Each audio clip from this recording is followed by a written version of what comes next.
Bismillahirrahmanirrahim. Assalamualaikum warahmatullahi wabarakatuh. Alhamdulillah, alhamdulillahilladzi an'ama bi ni'matil imani wal islam. Asyhadu an la ilaha illallah wa asyhadu anna Muhammadan abduhu wa rasuluhu la nabiyya ba'dah. Allahumma shalli wa sallim ala sayyidina Muhammadin wa ala alihi wa ashabihi wa man tabi'ahu ila yaumiddin. Amma ba'd. Badallah usikum wa ibtaqallah wa ta'atihi la'allakum tuflihun.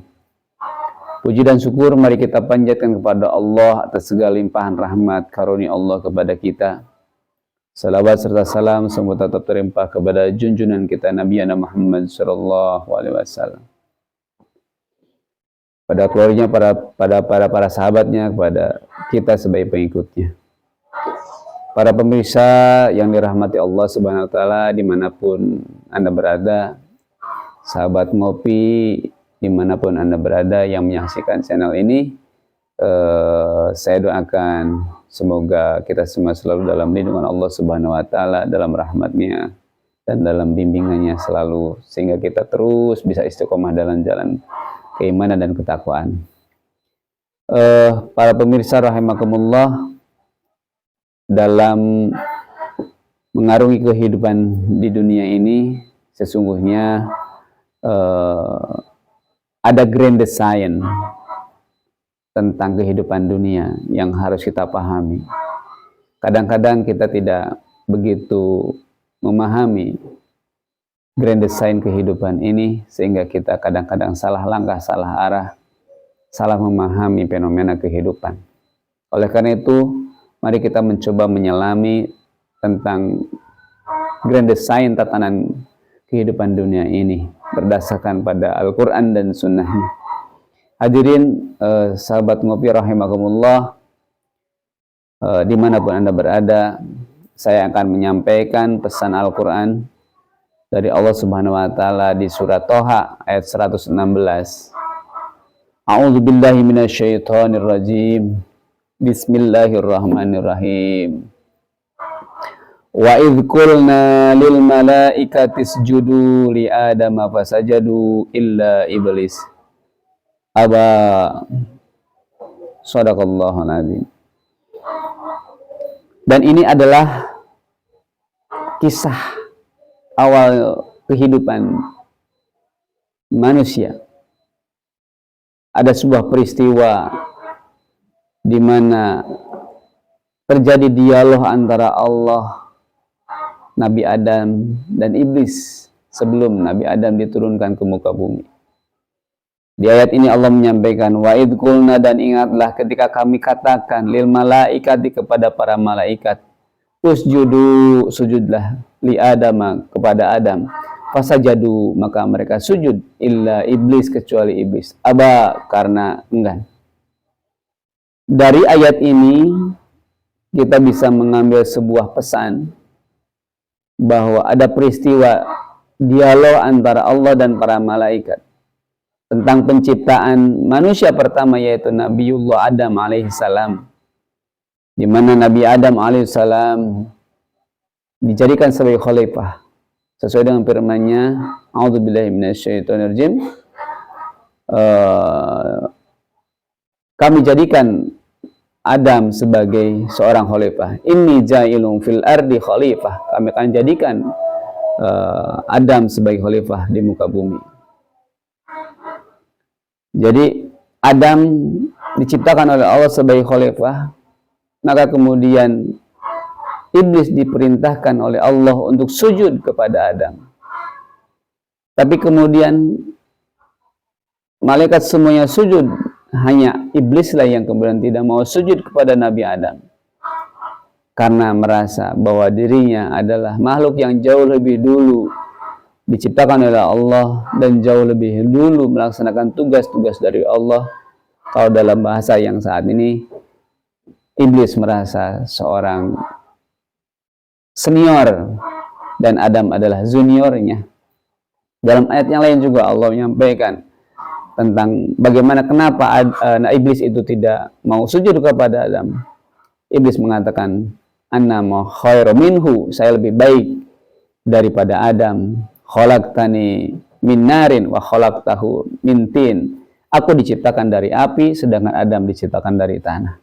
Itulah keengganan iblis untuk menyembah atau untuk bersujud di hadapan Adam atas perintah Allah.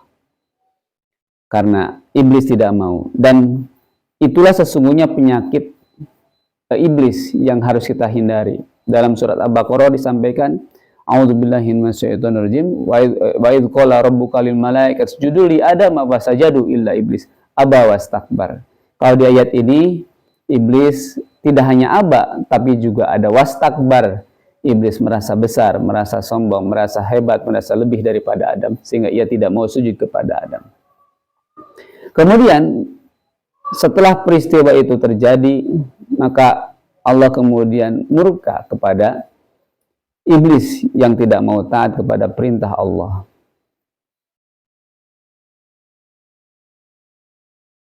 Dan kemudian pada ayat selanjutnya Allah menyampaikan, faqulna ya Adamu inna hadza aduwwun laka.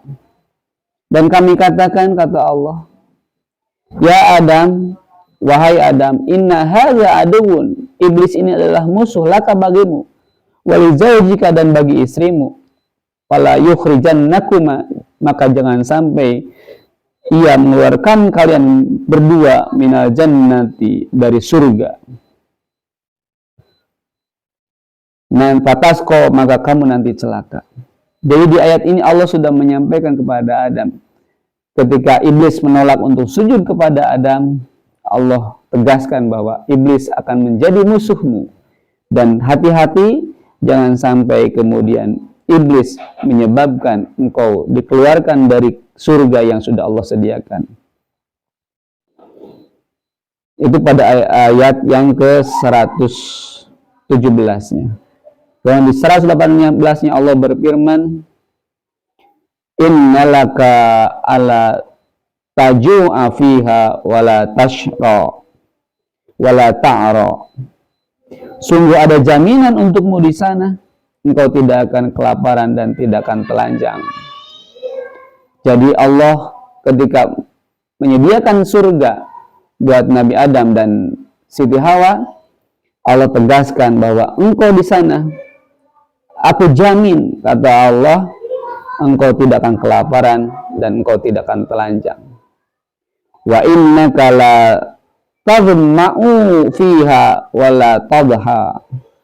Dan sungguh di sana engkau tidak akan merasa dahaga dan tidak akan ditimpa panas matahari.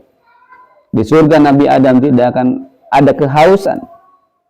Kebutuhannya dicukupi oleh Allah, bahkan tidak akan merasakan teriknya matahari karena ada jaminan kesejukan dari Allah Subhanahu wa ta'ala. Nah, ketika Nabi Adam diberikan jaminan makanan, diberikan jaminan pakaian, diberikan jaminan kenyamanan, maka nikmat Allah sudah sangat luar biasa diberikan ke Nabi Adam. Tapi kemudian karena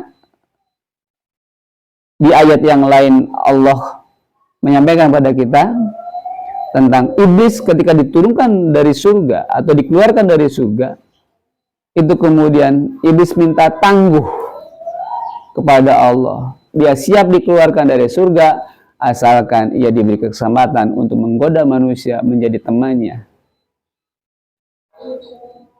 Maka di ayat 120 Allah berfirman, fawaswasa ilaihi syaitanu qala ya Adamu hal adulluka ala syajaratil khuldi wa mulki la tabla. Maka kemudian iblis menggoda Nabi Adam. Waswasa, kemudian setan membisikkan waswas kepada Nabi Adam dan berkata, qala ya Adamu hal adulluka ala syajaratil khuldi. Wahai Adam, maukah kutunjukkan kepada engkau sebuah pohon keabadian, wal mulki dan kekuasaan. Gitu. Kekuasaan yang mana? Kekuasaan yang tidak akan pernah binasa. Jadi iblis menggoda Nabi Adam dengan sesuatu yang tidak disebutkan oleh Allah Subhanahu wa taala, yaitu keabadian. Ya Allah di awal menjamin makanan, pakaian, kenyamanan, minuman, Allah sudah jaminkan. Tapi satu yang tidak disebut oleh Allah adalah keabadian. Maka ini dianggap sebagai sebuah celah oleh iblis. Kemudian iblis mengatakan, maukah kutunjukkan sebuah pohon keabadian yang akan menyebabkan engkau bisa berabadi di surga. Maka kemudian apa yang terjadi setelah bisikan itu muncul kepada Nabi Adam, disampaikan kepada Siti Hawa. Fa'akala minha fabadat lahuma sawatuhuma wa tafiqo tahsifani alaihima min warakil jannati wa asa adamu rabbahu fagawa. Lalu keduanya memakannya. Di pohon khuldi itu, di pohon keabadian yang disampaikan, itu dimakanlah buahnya. Maka ketika Nabi Adam dan Siti Hawa makan buah dari pohon yang disebut Sajaratul Khuldi oleh iblis, pada Allah tidak pernah menyatakan pohon itu adalah pohon keabadian. Tapi ini adalah hanyalah godaan iblis. Allah hanya melarang, wala taqraba hadhihi sajarah, janganlah kau dekati ini pohon. Dan kemudian iblis menggoda agar Adam melanggar larangan itu, karena iblis menamainya dengan Sajaratul Khuldi. Nah, ketika Adam memakan buah dari Sajaratul Khuldi yang disebutkan oleh iblis itu, maka kemudian terbukalah pakaian Nabi Adam dan pakaian Siti Hawa. Maka kemudian Nabi Adam dan Siti Hawa menutupi tubuhnya dengan daun yang ada di surga. Maka durhakalah Nabi Adam kepada Tuhan, dan Nabi Adam tersesat oleh bisikan-bisikan setan.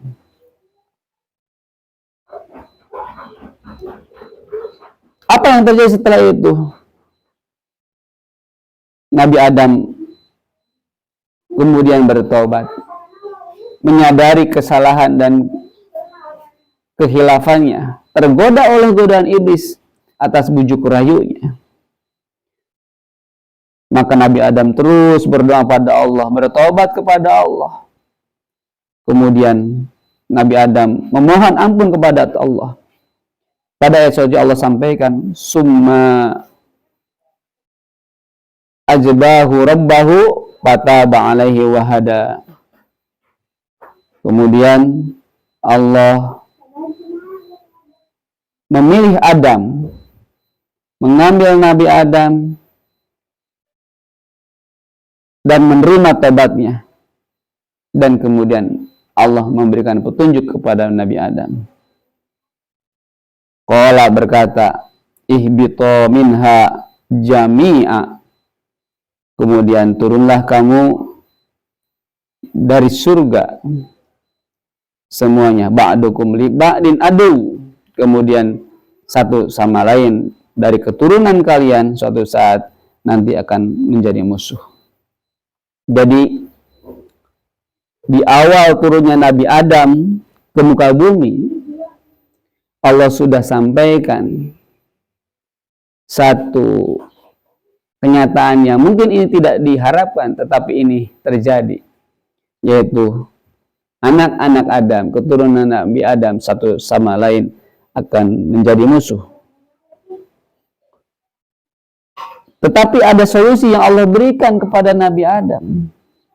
Kalaupun kemudian terjadi perselisihan di antara anak-anak keturunan Nabi Adam, Allah sampaikan, fa imma ya'tiyanakum minni huda faman tabi'a hudaya fala yadillu wala yashqa. Fa imma ya'tiyanakum minni, maka jika datang kepada kalian minni dariku hudan petunjuk, Paman tabi'a hudaya, barang siapa yang mengikuti petunjuk Allah, fala yadillu wala tashqa, maka dia tidak akan tersesat dan tidak pula akan celaka. Jadi inilah yang saya sebut dengan grand design dunia ini. Kisah Nabi Adam, iblis, ini menjadi gambaran bagi kita tentang kehidupan dunia ini, bahwa kita selamanya akan ada musuh yang selalu menggoda kita, yaitu iblis dan para pengikutnya. Dan ketika kita sudah ada di dunia sebagai keturunan Adam, akan terjadi perselisihan di antara manusia. Satu sama lain akan saling bermusuhan. Ini tidak bisa dielakkan karena ini bagian dari skenario Allah yang Allah jadikan di muka bumi ini. Walaupun tetap Allah memberikan solusi kepada kita semua sebagai umatnya, sebagai makhluknya, bahwa Allah akan memberikan petunjuk kepada kita agar selamat dari perselisihan itu. Paman tabi'a hudaya, barang siapa yang mengikuti petunjuk Allah, maka dia tidak akan tersesat kalau mengikuti petunjuk.